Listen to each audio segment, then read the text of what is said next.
For today's guest, I have my friend Brion McMillan. We actually know each other going back a couple years now. We've had lots of really interesting conversations over the time that we've known each other. So I'm super excited to have you here today. Thank you for agreeing to come on my podcast.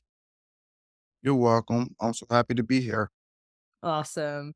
So, can you just tell me a little bit about yourself, where you're from originally, how old you are, anything like that that you want to share? Okay. My name is Brion McMillan. I'm 42 years young. I'm African American male from Trenton. I'm handsome. My religion is Muslim. I believe in Allah. I believe that I will die. I will be judged for my sins.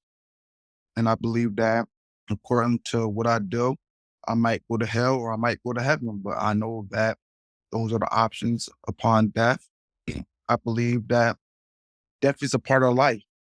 Sometimes it's a subtraction, sometimes it's an add. That's what I believe on that so far. That's my point, my introduction, I guess.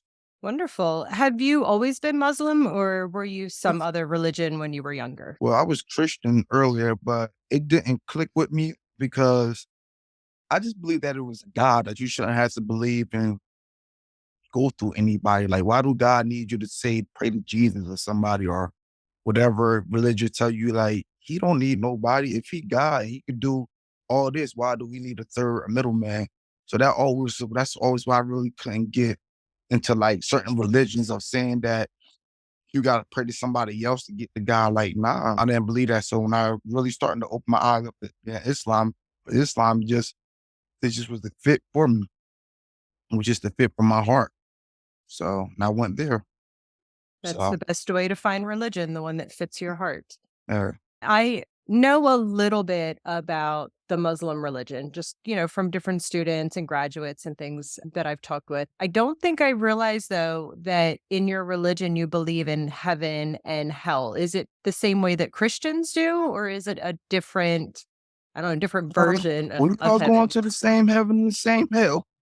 Okay. It's just that certain religions say that if you don't believe in this, you're going to hell, or if you do this, you go to hell. This not acceptable, you go to hell. Which in a lot of religions, the basics when you boil down to it are the same. But I just like some Christians believe that you gotta believe in Jesus.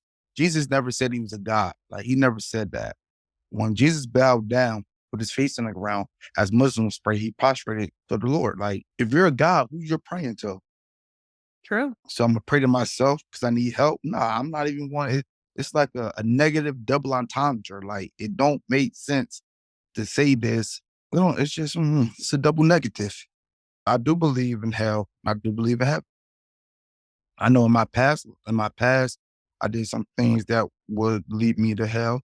I know in my past I did some things that lead me to heaven. I just pray that on that day that my scales be tipped for heaven. That Allah see fit grant me Jannah and not the hellfire. But I'm still working on becoming a better person, a better Muslim every day. So every day I'm trying to be better and better, one day at a That's time. wonderful. So life's about, right? Taking it one Yeah. day at a time, always working on doing better and being better. Yeah. When you were growing up, did you experience a lot of death in your life, or what was that like for you? So the most major death I experienced had to happen on like, what's so crazy about this death? That today marks the anniversary of the life changing experience. My grandfather died on Martin Luther King birthday, 89. Yeah, because my sister was born in 88. So yeah, so that year, 89, he died on this day, Martin Luther King birthday. Crazy, right? My mom was a crack addict. Crack was crazy then. He had cancer. This is the first time I ever heard about cancer, all this stuff. I'm 8 years old, like 8 and all this stuff. So when he died from cancer, my mom, she didn't know how to grieve. She was already like going in and out on crack. So like she spiraled out, boom, crashed out on crack. I went to go live with my dad. Now this happened within a month. Like, so this is a major thing. This is the first time I'm seeing death, seeing the negative effects of death when people don't know how to handle their grief. I don't know what's going on. My mom on crack, my grandfather died, I'm living with my dad. Wow. I didn't even know I was grieving. I didn't know what to associate my feelings with. So I acted out in school, tantrums violently, not even violently, just being a disturbance in class, not listening, acting out.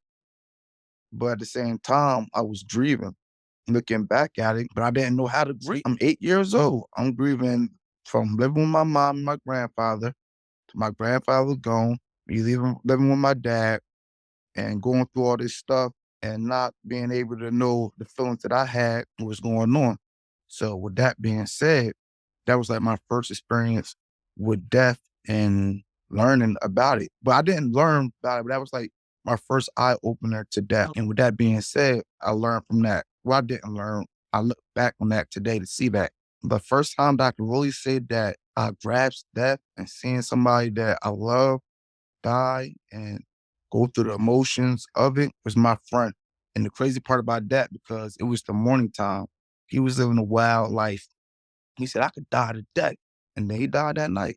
And we watched him get picked up off the ground, not learning how to grieve. A lot of times in the Black community, we have death. It's always through the violence. But I did lose some people for natural. Like my grandmother, she died from heart. And I wasn't too sad when she died because we was at that stage like, we ain't gonna be here forever type talk.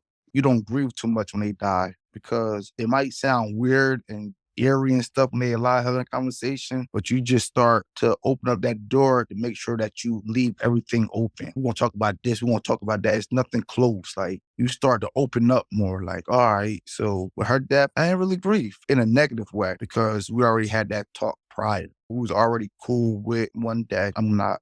The most recent death that really sent me on the spiral was two of my friends. They had died. One died in May, and then the other one died in September. And they found his body on my birthday. And the one they found buried my birthday and the one that died in May, I had to call him and tell him like, yo, such and such just got murdered on this street. I just watched it. And then for my birthday to come in September, for him to tell me they found his body in a car with gunshots. And I started drinking, experimenting with more like drugs and stuff, and that spun me out. Death in the Black community is different. It's really different than other communities. I believe so, because for us, apart from the funerals, what's being left behind, how 9 out of 10 people die in the urban community versus any other communities, it's just a real different viewpoint. So I believe that, like, but I'm working on that. But also, I just believe that death isn't always ugly. Death isn't always sad, and it isn't always violent. It's crazy since I knew we was having this conversation. I've been like, just throwing it out there with my bros. Like, even when you die, you put something positive in the world that's going to live always through you. A point two of you. So you always gonna have a point two version of you out here after you die, especially if you do what's right. I don't really try to push my spirituality out on anybody, but morally, if you live your life morally the right way, then after death, you'll be big. Chef Jill isn't here no more. So what did she leave her kids? She left her kids integrity, strength, hard work. She left her kids love, don't see color, always help. Always put your brother or your sister first. That's what so like you're never really gone. In ancient Egypt, they said you never die and they remember your name. They speak your name, you never die. So King Tut isn't dead because we still talk about him. And if you believe that if you're doing righteous good deeds and you living life right now and you die, when they bring your name up, it's always going to be, well, if Chef Jill was here or Brion was here, they would have had this going, or this is only up because of this person and this person. Your death is still a part of your life, and your life is part of death because it's all intertwined. It's the same. That's how I feel, and that's what I believe.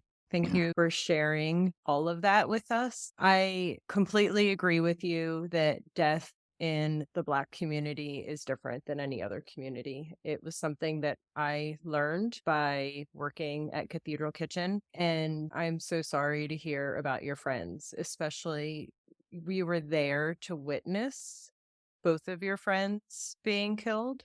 No, just one. If you don't mind me asking, what goes through your mind at that moment when you understand what is happening and that your friend is now dead? Because that's something that I think a lot of people can't even comprehend what that experience would be like Mm, and what that would do the long term, for like you said, you started to spiral out a little bit and you started drinking more. And it breaks my heart to know how many people have to experience that on a regular basis within your community because it should not be that people have to witness your friends being killed. When I saw it, to see it and to watch, it's sometimes I still think about it. It triggers my PTS.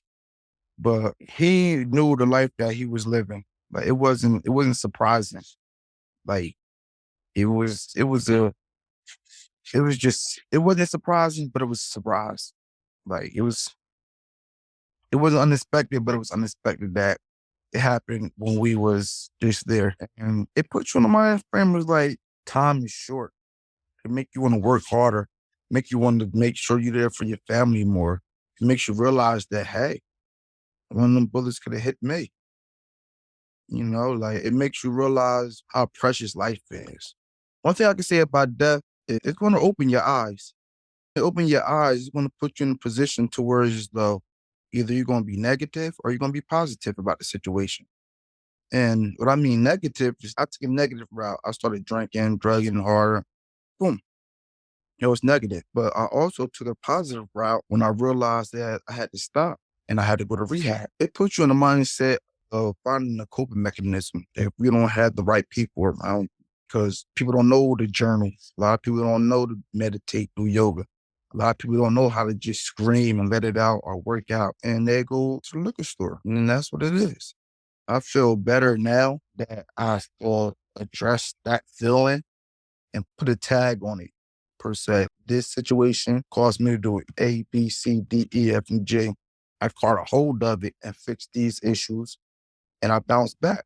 You're right that people do tend to turn to drugs and alcohol. And it goes back to what you even said earlier on about not grieving when your grandfather died. And it wasn't just that your grandfather died, it's that your whole life changed so quickly. So there Yeah, was a lot of different griefs that were not being processed. And because we don't learn how to process them, we hold it all inside. And then anytime something else happens, it essentially does trigger that old grief that is still down there. And we just try to drink and drug and gamble and do all these other things to make us not have to feel that grief that we're trying really hard to shove down. no. I go to AA meetings. It's easier for us to go right now and find some drugs than a trauma group somewhere. Is a good point that it's actually a lot easier to access drugs and alcohol than it is to access mental health care, Mm-hmm. And especially when you're somebody that doesn't necessarily have really good health insurance. Because I know even for me, I have to pay out of pocket when I go to see my therapist, which I'm actually not seeing my therapist right now, partially because I have to pay out of pocket. And now that I'm not it's not working cheap. full time, it's not cheap. It's Man, I really got not. you see how we talking about this and we dialoguing and we're telling the joke, we're telling the truth. A lot of people don't even got the access to the mindset to talk to somebody. Like if I really had something to talk about, I don't believe I know for a fact that I could call you. Like genuinely, like I know for a fact I can genuinely call you and talk to you if I needed to talk to you. A lot of people don't have that genuine outlet, or they have a genuine outlet, but that genuine outlet isn't equipped to tell them the things they need to know to get to the next level because they wasn't taught that. They wasn't learned. They wasn't taught that you can only teach somebody what you taught. And if you wasn't taught that, how can you teach somebody else how to get to that next level? That's like me asking somebody who always drowning, how can I be the next Michael Phelps? It's not going to work. You always drowning. I'm never going to be the next Michael Phelps if I listen to you. I got to go talk to Michael Phelps. People don't understand what getting over that grieving part of death is because you sit there and you go talk to Uncle so and so or Aunt so and so who drink and smoke cigarettes all day, and she just tell you sit down, listen to jazz and smoke. Nah. I ain't listening to no jazz. I ain't smoking. I ain't drinking. And the more I keep pushing it down, I'm gonna blow up one day. Oh, that's how you feel? Take this paper and this pen and you go in this room, you write your feelings down, you scream, and you light this paper on fire. You're gonna feel a little bit better. You ain't gonna feel 100% better, but you're gonna feel a little bit. That's the skills that we have to learn to teach the next generation about death, because it's happening at a younger rate and a faster rate. These younger kids, I can truly say I lost my first friend at 22, the street violence, like, and I'm not proud to say that, but I'm proud to say that, like 22, no, 21, around that age, 21, 22, around that age. And I'm proud to say that because now these younger generations losing kids that it appears that 15, 13, we hear it like, wow, you ain't even you, and how you teach some kids how to cope with this. And you gotta look at that stage. Just say we met at third grade. We're in eighth grade now. I know you my whole life. I know you my whole life. Let alone if our moms was friends and we went through and we lived in the same neighborhood forever to the eighth grade or ninth grade and you die. I really know you my whole life on every intimate level because our moms is friends. And who's teaching these kids how to deal with grief? Who's talking to these Nobody. kids at school? And then society deems them unfit. No, you're raising animals and savages because they dealing with raw emotion. If I was 16, 14 years old and I remember this dude from first grade and somebody kill him, I would want revenge too because that's all you hear on the movies, the music. That's a negative way of dealing with grief. And And some revenge people, is human nature. Revenge is right, animal nature. I mean, any of us would feel that same way. And this is what frustrates me sometimes when I've heard people talk about the Black community versus the white community. It's like, oh, the violence within the Black community. And I'm like, yeah, but that is human nature. That, like you said, if you see your friend get killed and you're not dealing with your grief because you don't know how to, yeah, you're going to hold all these feelings in and it's going to come out. And it's typically going to want to come out in a way to project the pain onto somebody else and get that revenge. That's just human nature. And unfortunately, yeah, I can't imagine being a 14-year-old child yeah. and what that would do to them because they're not old enough to understand and to process and to really even grasp the long-term consequences of actions. It's just so damaging to a person to see and experience something like that. Going back to a point that you made too, where you said you can't go to somebody that doesn't know how to swim and learn how to be a, Olympic swimmer. Mm, But most of us are so overwhelmed dealing with our own stuff that we don't have the energy and the space to be able to help the people around us. For me, I had to learn techniques within myself to be able to hold some of the heavy grief and pain and suffering because I didn't know what to do with it either. I mm, wanted to take it all and make it mine because that's what I wanted to do to help, but I can't do that either. So I had to learn techniques. It was a conscious effort. It was important that I do that. I think we all should be able to work with our own stuff and then be able to support people better. But we don't learn it in school. They teach us all these other things in school, but they a lot of don't things that we're teach not that. going to use. Have you used trigonometry lately? I never even learned trigonometry because I could barely get through geometry. I Right.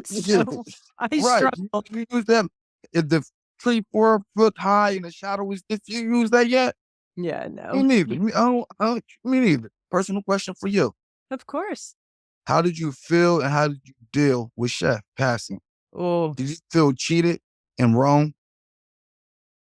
you know, my experience with Chef, because I knew him different than really almost anybody else because of how we worked so closely together. Yeah. And I knew that he was really struggling. And I tried for many years to help him by supporting him and talking to him and loving him and just really did the best that I could. But when he died, I was crushed. I mean, my initial instinct was just like, I couldn't believe it. And then once the reality of what happened set in, the pain was like something I had never experienced. And also because we had so many students that immediately turned to me because they wanted to know what happened and they needed to hear about it and they needed to talk about it.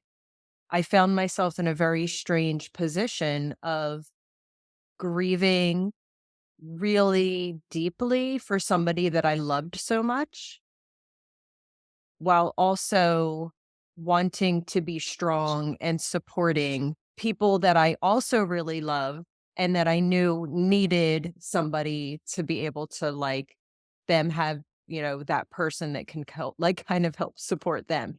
So it was very interesting trying to do both at the same time. I still sometimes can't believe that he's gone. It almost doesn't feel real. Feel cheated. I feel cheated for that.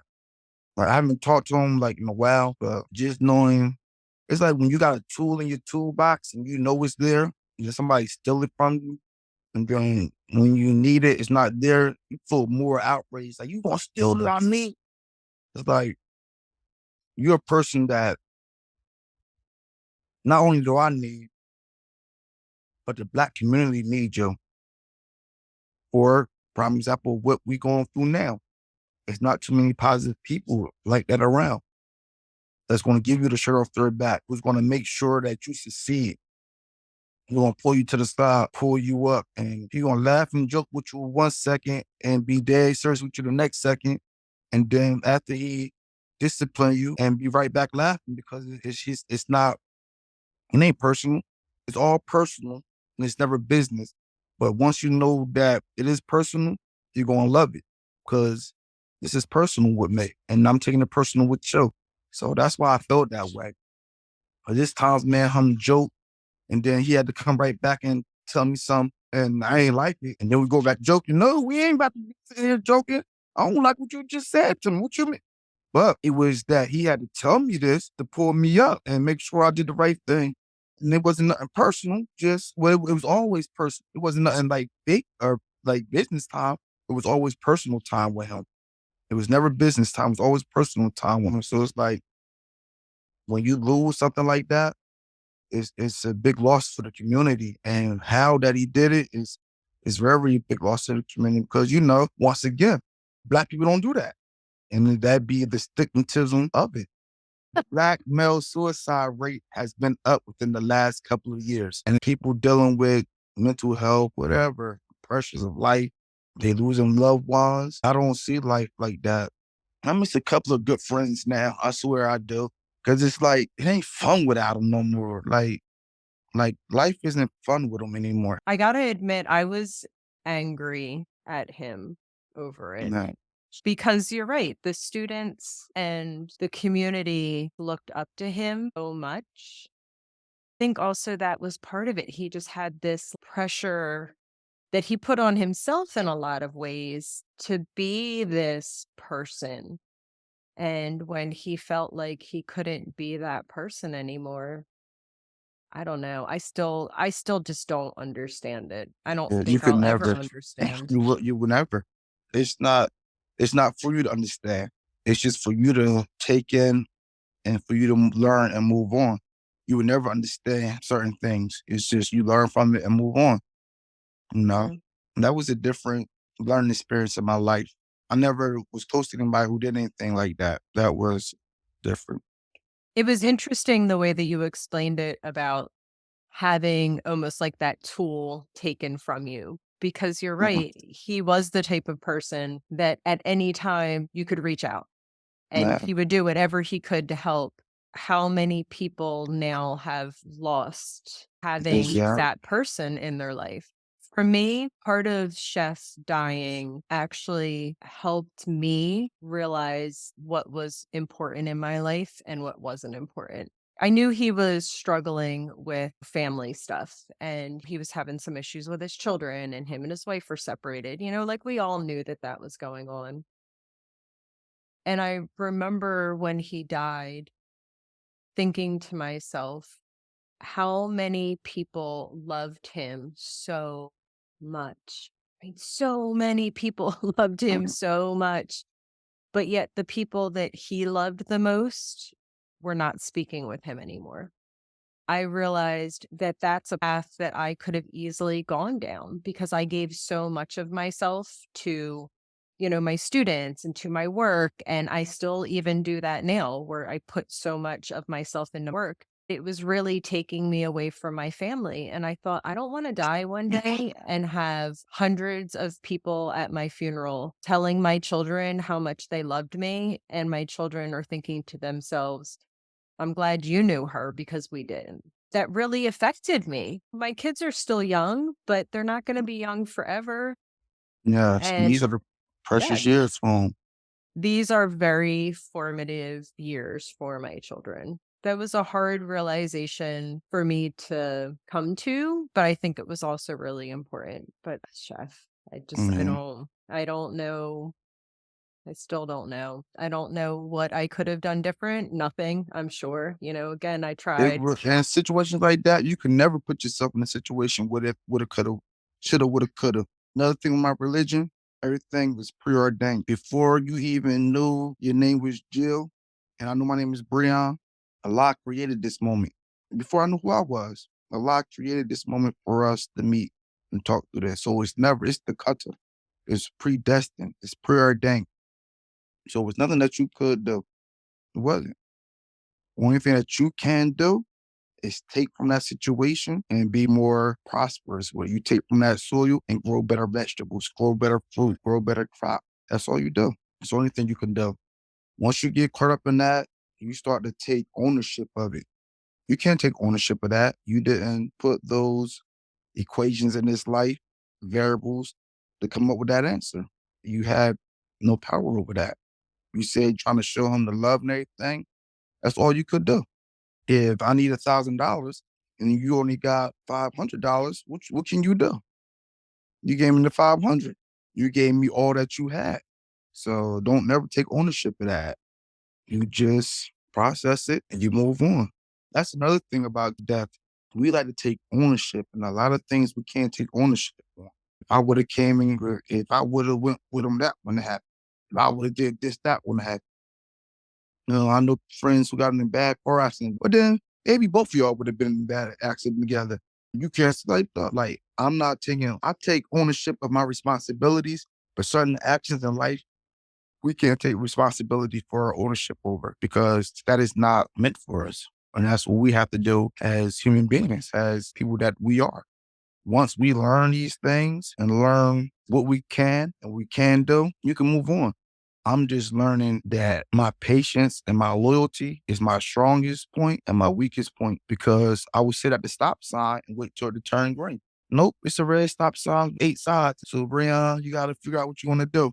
And we sometimes will use our weakness in a negative situation like that and then wonder why we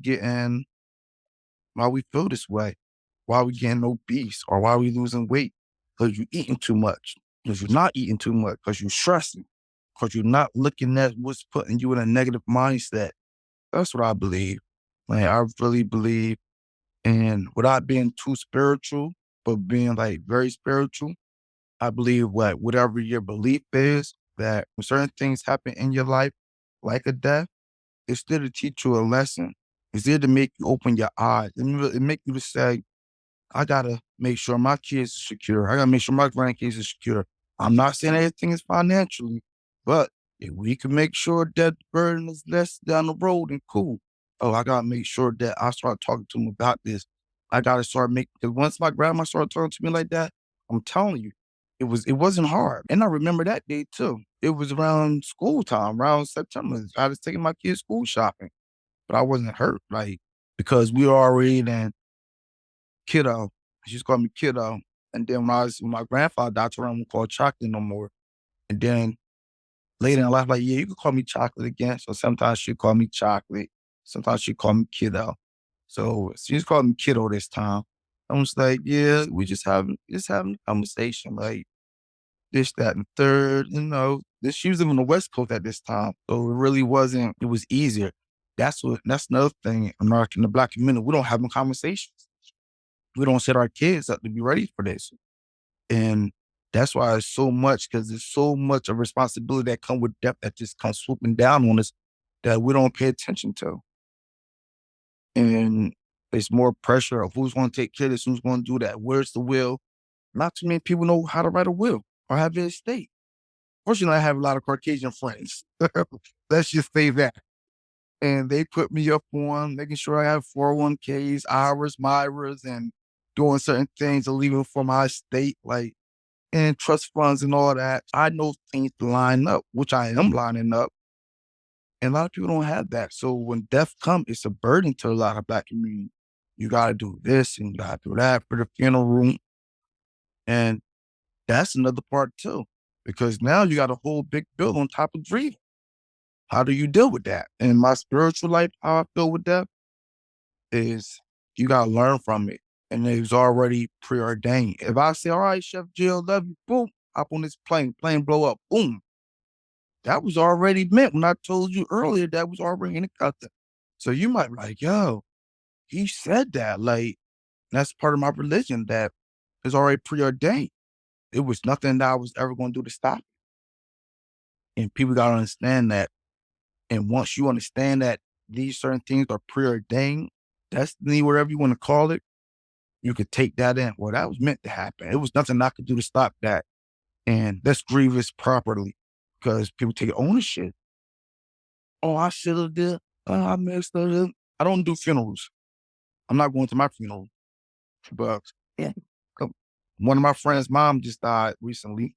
Me and my other Muslim brother, like, yo, I don't, but I respect. We went and signed the book. And I seen like, yo, later on that couple of days later, like, yeah, man, the brother came through, signed the book. I can't see your mom like that. I don't want to see it. So boom. But he knew that out of the love, I came and did that. I'm trying to stay on spirituality without just going too deep. But I believe that we have a start date, we have the end date.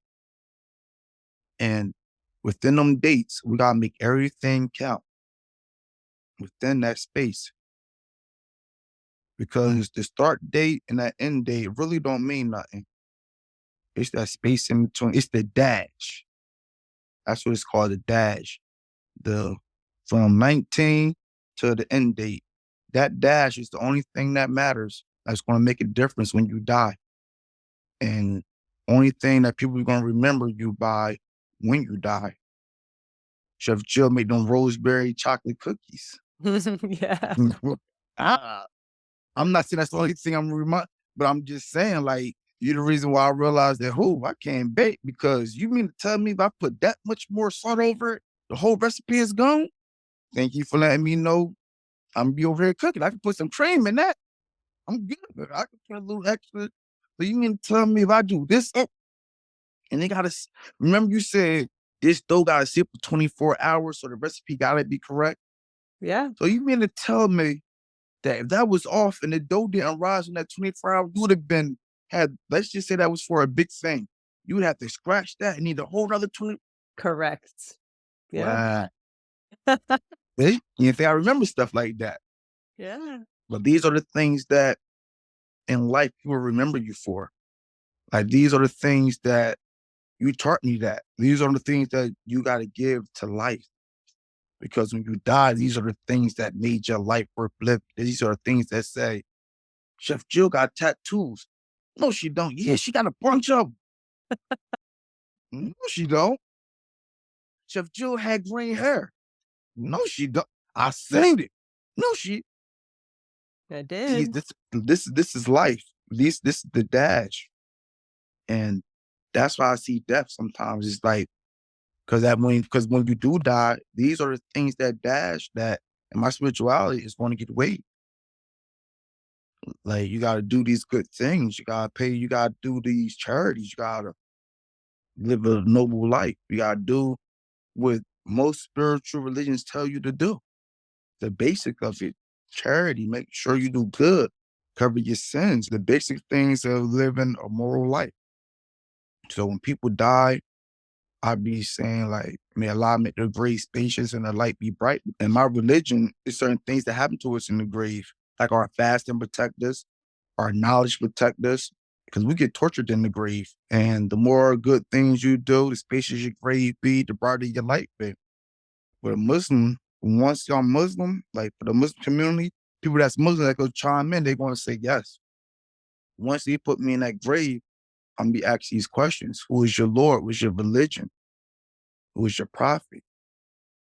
My wealth and like only like my family, my wealth, and my deeds is gonna come with me to the grave. But only my deeds is gonna stay with me at the grave. And those are the things that's between the dash. And if I did something righteous, like gave somebody a book and they learned, built a school, had a noble child that prayed for me and did things of that nature in my religion, then my grave gonna be spacious and my light's gonna be bright and the torch is gonna put off. And I pray my zakat, give the offering. I did my fast on the month of Ramadan. I make sure that I did the things that the prophet told me that's ordained for me to do. So that's how I see death. I don't tell people this or I don't tell people that because I'm about to have 5 months clean and sober. And I don't want to tell people certain things. They might say, hey, Brion, you was out there smoking and drinking. Yeah, but I don't do it no more. But I'm not going to tell you what to do. I'm not going to dictate or try to force it down your throat or what to do. I'm just going to let you know, like, this is what you should do. If you want to live a good life and you want to go to heaven after death or this, that, and third, what you believe in, because we're gonna die. Game over. It's gonna end. It's what you do in the dash. And I believe that. Life is so real and unexpected that you don't know what you're gonna get into next. Like I wanna go outside. It is 7:20 right now. I wanna go outside, right? But it's nothing to do. So I'm gonna drive around. I might drive into a Mack truck. And after I just got finished talking about that. Or they might be shooting and the bullet might come through my car window. Or I might go somewhere and just chill and have a good time and be so thankful that I'm living a good life with friends around me and everything. You can't hide from death. You can't stress it. But you gotta live your life to the fullest and be happy with doing what you do.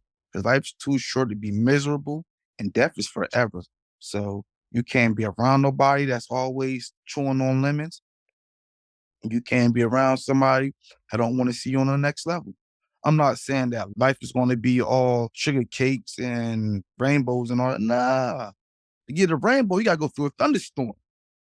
April showers bring me flowers. So you got to go through this. I do believe that once you experience death in your life and you learn how to process it, take it in, and teach people, the young generation, your kids, how to deal with it, it's easier to know what it's about. Because everybody think sadness bad. Like, nah, death ain't necessarily bad. That's part of life. The world we live in now, I think birth is worse than death. We bringing these kids into this wicked world. And then people would say, why would you say that? That's like, when you look at the things that's going on, that's just a whole nother topic. I just about to go like, yeah. No, that's But, okay. That's yeah, for the next episode that we'll do together all right. because we But, probably should wrap this one up soon just for a sake of time. But thanks. yeah, what's your last thoughts? What do you want to leave us with? Uh, be happy. If somebody you're not talking to, family member, coworker, if you can salvage anything to make you happy, or to just get them from out living out your head, get them from renting mental space in your head, get it out because you might don't got the chance 3 seconds from now to do that. So just be happy. Don't let nobody rent no negative space in your head. Eat good, live good, and enjoy life. Go get that steak you want. Unless the doctor said don't, go buy that pair of shoes unless it's gonna mess up your credit score.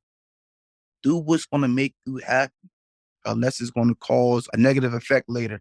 But go do that because if you're not gonna make yourself happy, nobody else is. And then you're gonna trickle that down to somebody else. Love, peace, and soul food. And Chef Rosemary chocolate cookies.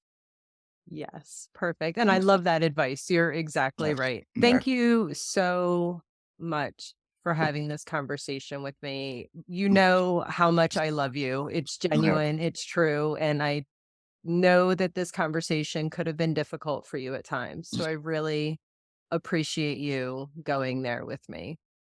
No I problem. We always have good dialogue, Chef Joe. Like we always have good. It's just so once you have dialogue with somebody, conversations don't be hard. I thank you for taking your time out into doing this because what you're doing, this is a gift. Things like this don't just come around. And people use platforms. I'm not throwing shade or shots at anything, but people use platforms nowadays for political, to get rich, to bash. It's not too many people that use a platform for something positive, or especially like death is death is mental health. I'll put that in a mental health basket. That's mental health because people don't know how to deal with it. That's mental health to me. That's mental health.